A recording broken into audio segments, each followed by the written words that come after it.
First and foremost, as always, I'd like to give all praise, honor, and glory unto Yahweh, Bahashem Yahweh Shai, Bahashem Ruchah Kodash. Double honors unto the apostles and elders of Great Millstone who rule well. Salutations to the sincere Akim, the 144,000, one-third elect. All right, the hopeful elect, magnifying and pushing the word of Yahweh Bahashem Yahweh Shai throughout the four corners of the globe. In this lesson, I want to touch upon this video here from Canadian Prepper, which is, it says, is from a day ago. Warning, things are moving fast, 6 hours to get to the bunkers. What do you do? All right, now, I didn't even look at the whole video, but he's going into, I looked at more than this, but, he's going into pretty much preparation. And, as the question is stated, what do you do? And, so I'm listening to this last night and I get to thinking like, man, that shit don't matter. Bunkers do not matter, which I believe that'll be what I'll title this video. Bunkers don't matter, man. You can do all the preparation, execute your plan flawlessly upon receiving news that missiles are headed toward America from Russia or China or Korea, Iran, what have you. And if you're not of the elect of the nation of Israel, everything you do is null and void. It serves no purpose. Okay, because only the elect is getting delivered out of here. Okay, and even if you make it to a bunker, you're gonna be smoked. How brothers smoke lamb, smoke chicken, and smoke various meats on the grill. All right, that's what's gonna happen to you if you are in a bunker. It don't matter how far deep down you are, and I'm talking about here in America. It don't matter how far deep down you are. Okay, this Babylon's going to burn for a long period of time. Okay, so it's a fire that's, as the scriptures talk about, this fire ain't going to be quenched. It's not going to be a helicopter going into the Pacific and the Atlantic Oceans, in the Gulf of Mexico, to scoop up water and dump it over the center of Babylon to try to put out the fire. No, that's not gonna happen, man. Okay, so you can be in a bunker all you want. You're gonna suffocate. You're gonna turn into rotisserie. Or whatever. It's gonna be a crucial ass judgment, man. All right, so the bunkers don't matter, man. Okay. Amos 9:2, or started 2, it says, though they dig into hell, thence shall mine hand take them. Though they climb up to heaven, thence will I bring them down. Okay. And you have Esau, as we just seen, lying, talking about they went back to the moon. Okay, what was the name of that space? Odysseus. Okay, they claimed that they went to the moon with Odysseus, and that was nothing more than some cheap Bollywood skit, a play, a damn sitcom.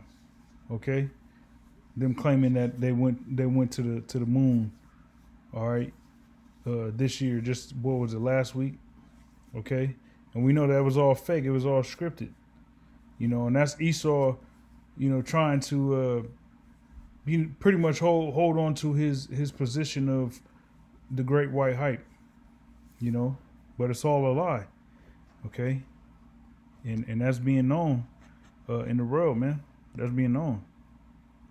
Okay, so Though they dig into hell, thence will mine hand take them, and though they climb up to heaven, thence will I bring them down. All right, so these bunkers is how Esau is digging into hell, okay? Digging into the earth, all right? Which this here in itself proves that hell is simply the grave or condition played out on earth, all right? Um, so you got the bunkers, and then you got the International Space Station. You got Esau, you know, aspiring to venture off into outer space and inhabit new planets, claiming that he's been to the moon. All right, and when this destruction takes place, whatever astronauts might be in the International Space Station, they're gonna die. You know, whether it's the chariots zapping them, blowing them up, while they're in orbit, or while they're up there floating around, um, you know, uh, the chariot messing with its pretty much the chariots disrupting whatever they got going on, and then the whole spacecraft just falls to the earth, or whatever the case may be. Like, hey, the Lord is going to ensure that they don't remain up there. You know. Verse 3, it says, "And though they hide themselves in the top of Carmel, I will search and take them out thence. And though they be hid from my sight in the bottom of the sea, thence will I command the serpent, and he shall bite them." All right, so Leviathan is going to have his way with those submarines, all right, and various aquatic vessels, that navigate the waters, the oceans, the seas, okay? And also, you're going to have, there's a lot of, bunkers in various places on the earth, not just here in America, but other regions of the earth, especially being owned by the elites, okay? Because the elites own bunkers, and these wealthy individuals own bunkers. These trillionaires, these billionaires, they have bunkers, and even the average, you know, high paying, individuals that have jobs that are high paying, even here in America, are, building bunkers and things of that nature. Okay, but here in America, if you can be in a bunker all you want to, when those missiles hit your asses, you're gonna become, you're gonna turn back to the elements. Okay, but for those individuals that are gonna be in bunkers of the elites and the heathen of the other nations, we gonna pull them out of those bunkers, in due time. Okay, when the elect Abaratazar's brothers are included in that, when we come back down to the earth to set everything in its proper order. Okay, so that word Carmel, right? This is H3760, and it's Karamal, all right. And it's Carmel, garden land, and mountain on the Mediterranean coast of northern Israel, just below Haifa, a town in the mountains of the west side of the Dead Sea and south of Hebron. Now, one thing that pertaining to the situation in Israel and Gaza, all right, the Gaza Strip here. One thing that was made known because of the war, or the genocide, better yet, is that they got a whole bunch of underground tunnels throughout here. Throughout this whole region, there's all kind of tunnels. All right, hey, look at the rats in New York City. They had got busted last month, or December, or whatever time that was, with those underground tunnels in New York City. Okay, so New York City is not nowhere close to as old as this region. All right, this is the Garden of Eden.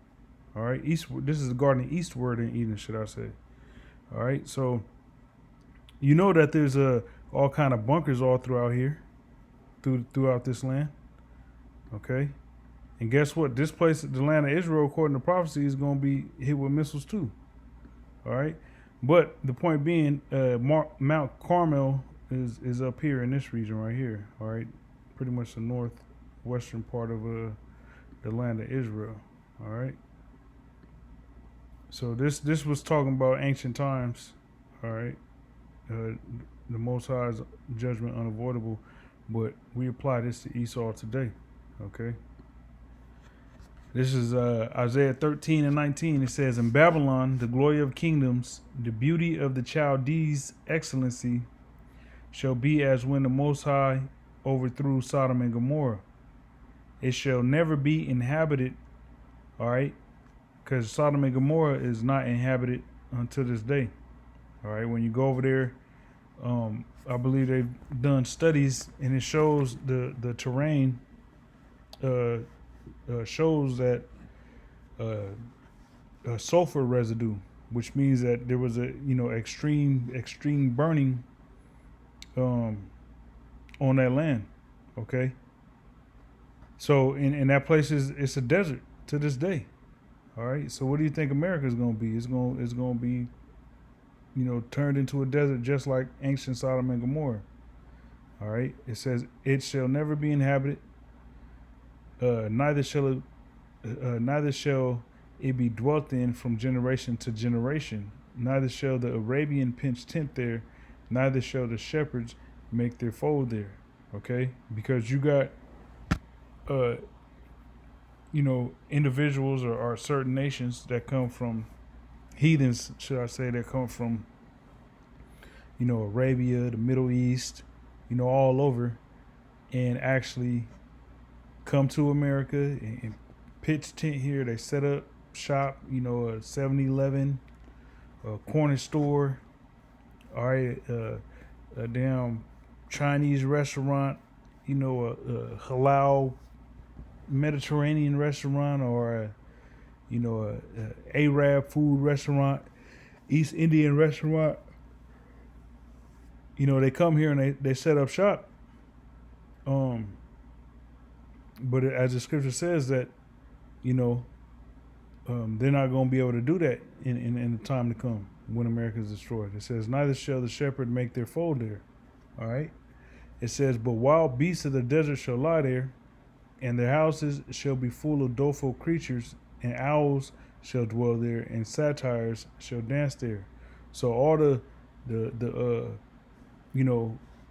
desert-like creatures that are able to survive in those conditions, that's what's naturally going to gravitate and make, Babylon the Great its home. Once that fire subsides and it's just a flat, just flat ass plain, just a desert, It says, "And wild beasts of the islands shall cry in their desolate houses, and dragons in their pleasant palaces. And her time is near to come, and her days shall not be prolonged." And we're in the days when, these days ain't gonna be prolonged, man. All right, you just had, what was it, Jacob Rothschild that just gave up the ghost, went back to the spirit world.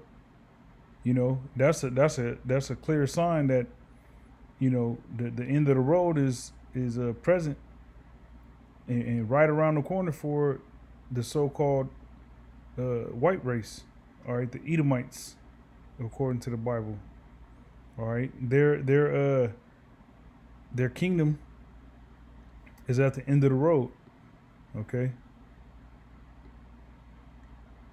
This is Revelation 18:1. It says, "And after these things I saw another angel come down from heaven, having great power, and the earth was lightened with his glory. And he cried mightily with a strong voice, saying, Babylon the Great is fallen, and is become the habitation of devils, and the hold of every foul spirit, and a cage of every unclean and hateful bird." So this is literally a precept to what we just read in Isaiah 13. All right, because ancient Babylon, all right, over in the land of Iraq, is currently inhabited by, you know, people. All right, but this Babylon, Babylon the Great, is not going to be inhabited with people after the destruction that was prophesied of in Isaiah 13, as well as here in Revelation 18, actually comes to pass. All right, it says, "For all nations have drunk of the wine of her wrath." The wine of the wrath of her fornication, and the kings of the earth have committed fornication with her, and the merchants of the earth are waxed rich through the abundance of her delicacies. Okay. I'm gonna just read down. And you know, America has the reason why the whole earth is all discombobulated is because of America. You know, its policies, it's